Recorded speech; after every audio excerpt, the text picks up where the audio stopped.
Hi everyone, Lucy from Sweet Poppy Stencils. So I thought I would show you a little make a bit similar to this, but what we're going to use is the circular aperture rather than the square. Same concept, we're just using a different square. I've never been able to do hills and the snowy hills, but I seem to have managed it with this. It's a nice easy technique. So I've already torn my hills and I've got a few stashes here of ones that I've been successful, not so successful, and I find tearing it along the short piece on an A4. So with an A4, tearing it across that way works better for me. I know some people will use kitchen roll. It's whatever's good for you. So I quite like this shape, so I'm going to keep the hold of this. This will stay in my stash until it's no good. So okay, so I've got a piece of cardstock 145 by 145, or that's 14.5 centimeters by 14.5 centimeters. And mine is an off-white because I quite like working with off-white cardstock. And I'm going to be using a couple of inks. I'm going to be using Tumble Glass and Uncharted Mariner. And I very rarely stamp in black, but I've decided on this occasion I needed something to stand out on it. So I'm using Oxides. I've got a little water spray. I've got my my stencil tape, my brushes, so I think I'm good to go. I've already got my well-used piece of torn cardstock as well there, so, or paper rather. So let's get ahead then, let's go. So I've got my as I said, I've already got my aperture stencil. Now these are such useful tools, these really are, and I have many of them. They're always in my toolbox. And I just find them so useful. So I've already got a little bit of tumbled glass, or you could use speckled egg, whatever you fancy, whatever colour you fancy. And I just want to I'm not going to re-ink it. I just want to get the bottom of my edge so that when I lift up, hopefully you'll be able to see. There we go. So you can see I've already got the bottom there for me. So that's good. So I'm going to slot under my cardstock, my torn paper. I'm still got a bit of a cold, so apologies. So I'm going to go, I'm just trying to decide where my first sort of hill is going to be. And I'm going to go roughly round about there. Again, bit of tumble glass. I'm not going in with the Uncharted Mariner just yet. And I'm just dragging. Unfortunately, I've got a little bit of black there, but that might give me more of a smoky hill. So, let's have a look. Up. Actually, I quite like that. Even though it's darker than what I expected, I quite like that. I am going to move it though. I am going to change it and get a different hill.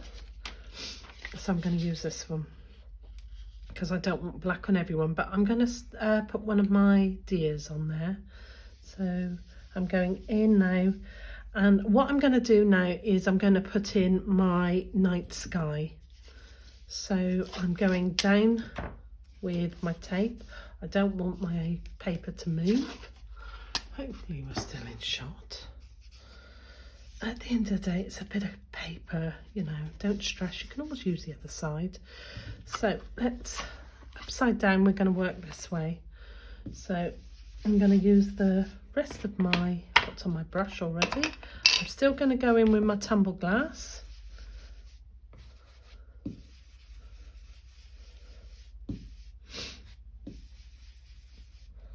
Right. I'll probably swamp it with the Uncharted Mariner. It is one of my most favourite colours.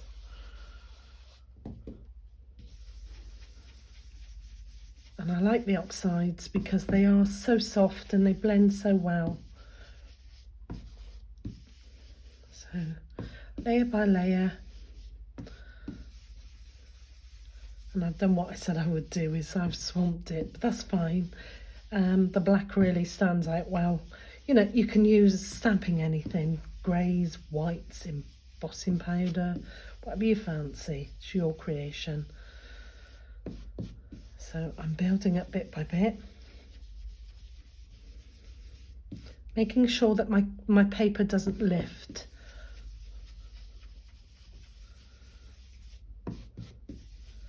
Now, I do stamp it in VersaFine Clear. I am using some of our Stampscapes stamps. So if you've got the red rubber or if you've got polymer, it's up to you. So, quite happy with that. So, as I said, it's quite a simple card to make. So, water in a spray, and I just want a... Maybe that was a little bit too much, but let's have a look. So I'm just gonna, oh no, that's nice. That will give us our starry night. Fabulous. So blotted it, and we've taken away. Now we're gonna remove our stencil and see what we have. So try and keep your fingers clean. I'm forever having to use my ink eraser. What I'm going to quickly do is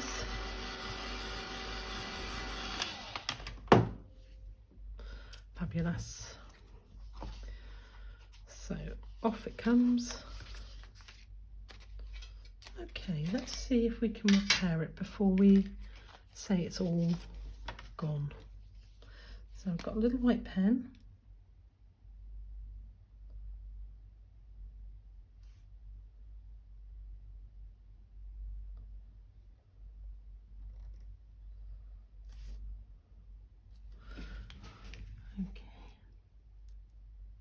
There we go. Poscas are always good for getting, and that is only because I've flooded the area a little bit too much. So remember, control your ink.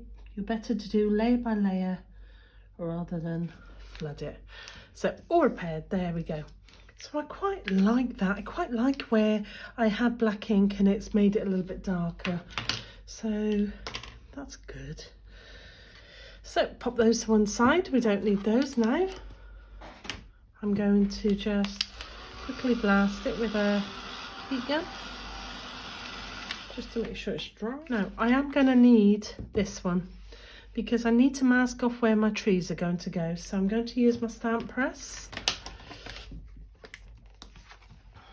And, ooh, this might be tricky.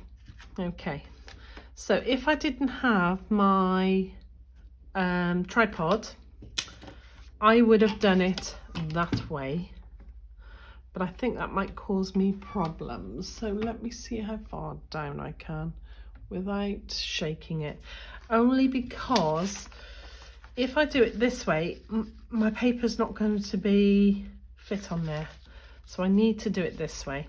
So apologies if I do knock the tripod, but this is going to be the best way to do it for me. So I always put a piece of tape to secure rather than trusting my trusty magnets, because what I find is that the magnets sometimes are not quite strong enough to hold it if I need to go in 2 or 3 times. And sometimes with the Stampscapes, because they're so detailed, and I'm not the best stamper, I find that sometimes I need to go in 2 or 3 times. Okay, good to go.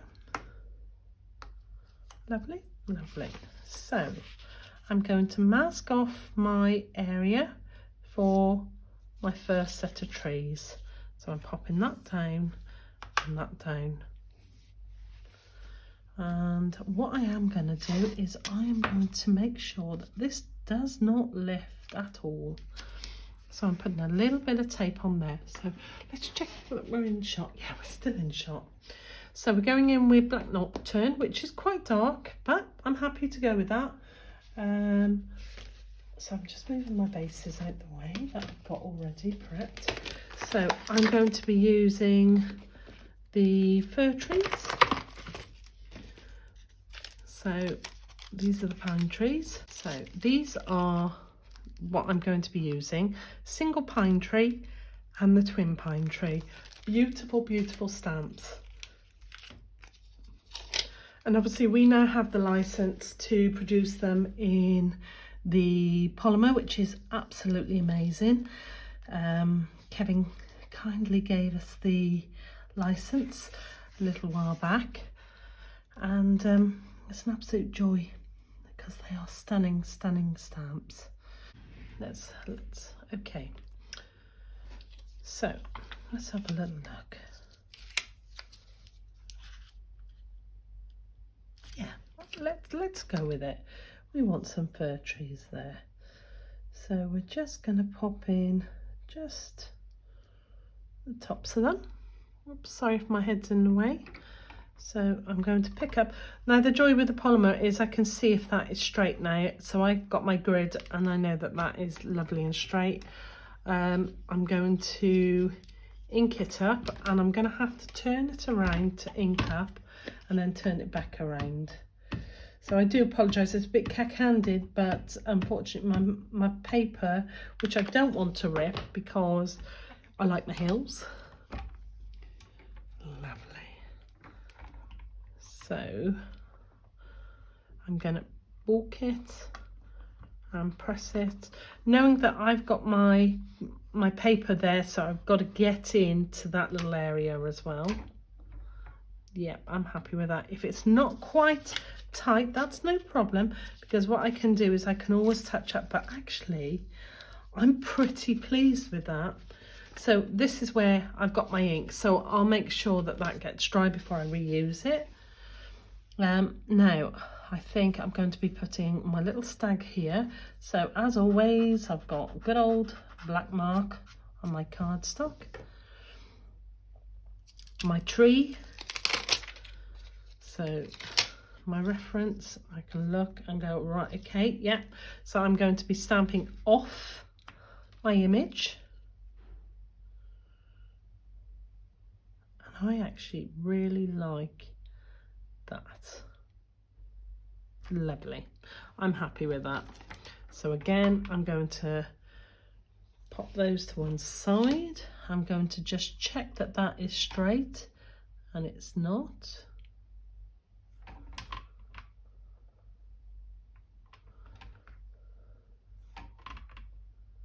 It's the joy of having the polymer. I still use my red rubber. I still love my red rubber. And we won't produce everything in the clear polymer because Kevin's catalogue is so huge, and some of the images are so detailed that all we would get is black, whereas with Kevin's on some of them you would get the beautiful shading. It's hard to get that into the polymer sometimes, but you know, keep an eye open, we will be releasing more. So I'm happy with that. So I'm going to walk it. I'm letting it soak into my cardstock, making sure that, yeah, I'm still in shot. How beautiful is that? So I absolutely love this, and I've never been able to do, even though I've wanted to, I've never been able to do the fabulous snow scenes and that with the blue inks and that, but I managed to do it. I was absolutely chuffed. It's taken me all day, but I've managed it, and it is achievable. So if I can do it, anybody can do it. So happy with that. So what am I after? What am I after? Some little critters. So we're going to go with buck. And we're going to go with tiny little elk. So with the elk,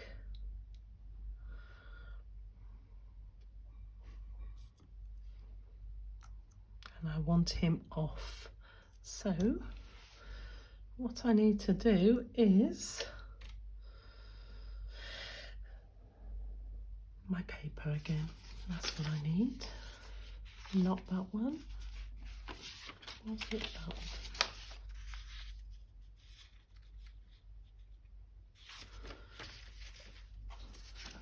These will be like my Bible now. I will not let these, try not to lose them. It did take me a couple of attempts to cut them or rip them properly, but then I'm so OCD that it's quite painful sometimes.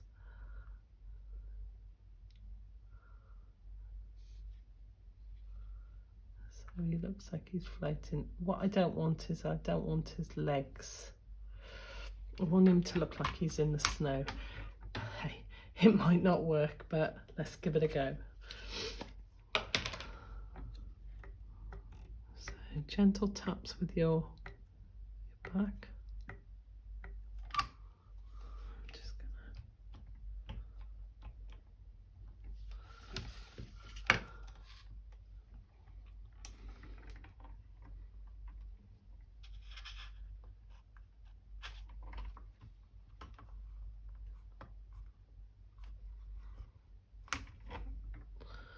I don't know if anybody else was holding their breath. I was happy with that, very happy. I saw that from Susan, Susan Bradley. She had taken the bases off and it looked really good, so thank you for that inspiration, Susan. It really is a gem, otherwise it just doesn't look right. Now I'm going to pop him so he is off the picture again, a bit like the trees, but sort of in and off, sort of to frame it, I think. Yeah, happy with that. So again, just gonna make sure that that's straight. Again, joy of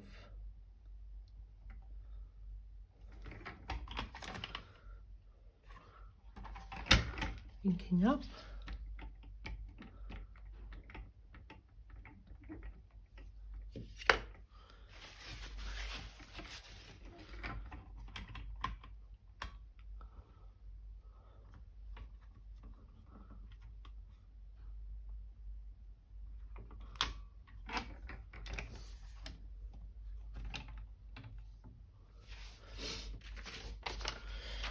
So pop me a little, whoops, if I knock there.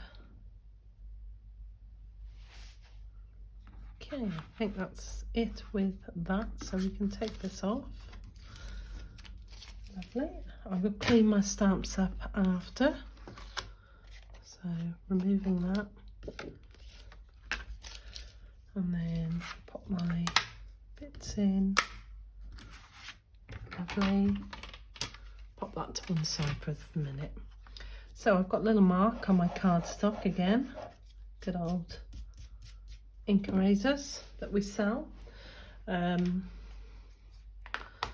They are amazing, so we try never to sell out of these, because if you're like me, I'm always getting inky fingers. So I need to grind my tree. I haven't got my black pencil, but I've got a pencil that will do for the moment. There we go. So I'm just gonna take a little bit away, and I quite like that. Quite pleased with it, if I may say so myself. Little white quickie glue pen. This is a fine one, so I'm just, we do have the thick embossing powder, but I've got two that I did it with, and I just felt it was just a little bit dark for what I was after, so I've gone to just a few little,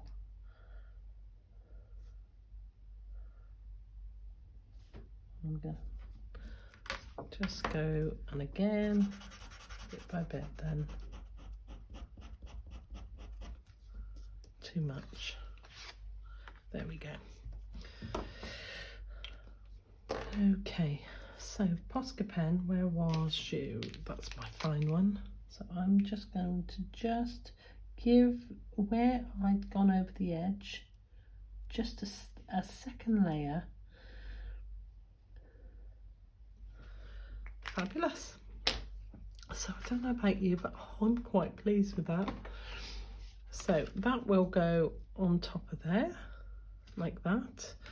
So let me just blot it inside, because nobody's going to see the inside of this card, because I tend to keep them for samples. So for quickness, as you can see, the VersaFine Clear does stay wet for quite some time sometimes, so just be patient with it. Maybe blast it with a heat gun if you're not as patient, otherwise you can get black marks everywhere. There we go.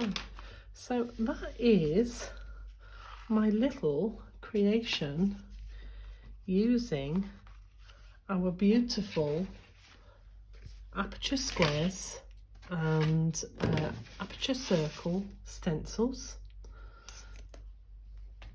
And there you go. So Uncharted Mariner, I've used the VersaFine Clear Nocturne, and the Stampscapes, the twin pines and single pine with little critter sets and our apertures. And there you go. I'm pretty pleased with those. Hope you enjoyed the technique, and don't forget to stay tuned for more inspiration.